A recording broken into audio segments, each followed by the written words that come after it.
እዚህ ቤተክርስቲያን ውስጥ የገባነው እንግዲህ ከሁለት ዓመት በኋላ ነው።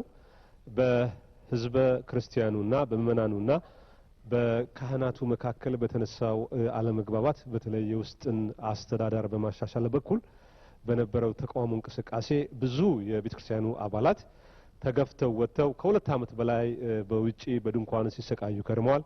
ጉዳያቸውን ወደ ፍርድ ቤት ወስደው ፍርድ ቤቱ በሰጣቸው ውሳኔ አሁን በፈረቃ በዚህ ቤተክርስቲያን ውስጥ የመጠቀም የመገለገል አገልግሎት ጀምረዋል። ይህ አገልግሎት ሲጀመርም እንግዲህ የተለያዩ መንፈሳዊ ዝግጅቶች እየተካሄዱ ነው። ዛሬ በዚህ በለንደን ደብረ ጽዮን ቤተክርስቲያን በተደረገው በዓል ላይ ልዩ የሚያደርገው አቡነ መቃሪዎስ የኩቤክ ካናዳ አውስትራሊያ ኢየሩሳሌም ሊቀ ጳጳስ መጥተዋል። እኛም እንግዲህ በለንደን ሲመጡ የመጀመሪያ ጊዜያቸው ነው። እዚህ ድረስ መጥተው በአንዳንድ ጉዳዮች ላይ ሳንጠይቃቸው አይሄዱም በሚል ስቱዲዮ ወጥተን የምንገኘው ቤተክርስቲያን ውስጥ ነው ቆይታ የምናደርገው። ምናልባት ለምስል ለድምጽ ችግር ለሚፈጠረው አስቀድመን ከወዲሁ ይቅርታ እንጠይቃለን። ከአቡነ መቃሪዎስ ጋር እንግዲህ ዛሬ የምናደርገው ቆይታ በአጠቃላይዋ በቤተክርስቲያኗ በተለይ በኢትዮጵያ ኦርቶዶክስ ቤተክርስቲያን የውስጥ አስተዳደር ችግር ምክንያት የሚነሱ ግጭቶችን ለመፍታት የሚካሄድበት መንገድ የለምና ያንንም መሰረት እናደርጋለን። በሌላው ጉዳይ ደግሞ ሀገረ ቤት ውስጥ በተለያየ መንገድ የጸጥታ ኃይሎች በኢትዮጵያውያኖች ላይ የሚፈጽሙትን ድብደባ፣ ማሰቃየት፣ የተለያዩ የመብት ጥሰቶችን አስመልክተው የቤተክርስቲያኗ ምልከታ ምን ይመስላል? በተለይ መንፈሳዊ መሪዎች በዚህ ጉዳይ ላይ የሚሰጡት አስተያየት ህዝብን በማጽናናት በማበረታታት እውነትን በማሳወቅ የነጻነትን መንገድ በማመላከት በኩል ሚናቸው ምን ይመስላል የሚለው ላይ ውይይት እናደርጋለን። እንግዲህ አቡነ መቃሪዎስ የኩቤክ ካናዳ አውስትራሊያ ኢየሩሳሌም ሊቀ ጳጳስ እንግዲህ ካሉት የተጣበበ ጊዜ ውስጥ ላቀረብኩት ጥያቄ ፈቃደኛ በመሆን በአጭር ጊዜ ውስጥ በዚህ በለንደን ደብረ ጽዮን ቤተክርስቲያን ለቃለ ምልልስ ፈቃደኛ ሆነው በመገኘቱ በእግዚአብሔር ስም በጣም ነው የማመሰግነው። እኔም አመሰግናለሁ። እግዚአብሔር ይስጥልኝ። የእግዚአብሔር ስም የተመሰገነ ይሁን። ከእናንተም እንድንገናኝ የፈቀደልኝ አምላክ ክብርና ምስጋና ለስሙ ይሁን። በጣም ነው የማመሰግነው።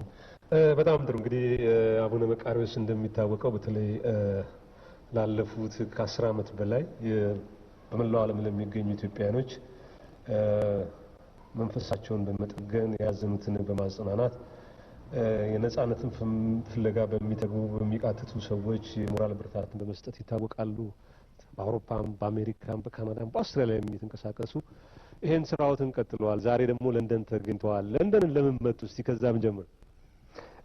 የመጣሁት ለንደን ደብረ ጽዮን በአሉት ያው ተገፍትረው በችግር ውስጥ ላይ የነበሩት ወንድሞች እህቶች በድንኳን ለሁለት ዓመት ከቤተ ክርስቲያን ላይ ወጥተው ሲያለቅሱ እንባቸው በተለይ በመላው ዓለም ስለነዚህ ወንድሞቻችን እህቶቻችን መውጣት ያለቅሳል፣ እንባውን ያነባል፣ ያዝናል ማለት ነው።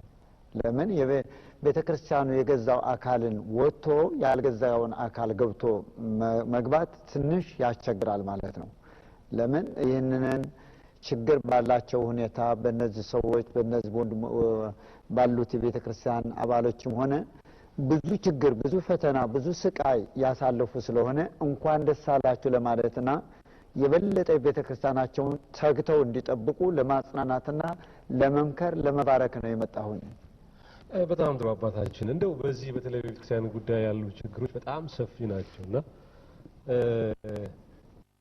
ኢትዮጵያ የሚገኙ ከኢትዮጵያ ውጭ የሚገኙ ኢትዮጵያውያን በቤተ ክርስቲያን የሚያደርጉት ቆይታ ስብስብ ትንሿ ኢትዮጵያ እንደማለት ነው።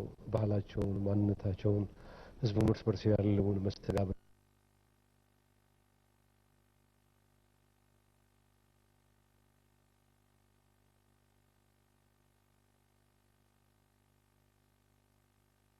ወደዚህ ሀገር እንዲያገለግል ያመጣው ለአገልግሎት ተመድቦ ነው እዚህ ላይ መጣ ማለት ነው። ከመጣ በኋላ ግን ፈንግዬ ወይም ገልብጬ ለዚያ ላለው ላልሰጠው አካል አሳልፈ ይሰጣሉ ማለት ወንጀል ነው፣ አያስከድም፣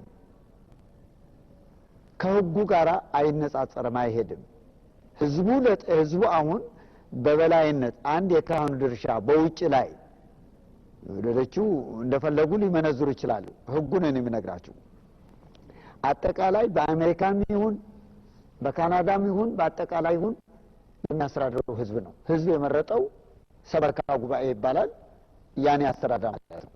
ሲፈልግ ህዝብ የሚያወርደው ቄሱ በስልጣኑ ብድግ ብሎ ጳጳሱ በስልጣኑ ብድግ ብሎ ያወርደው አይችልም።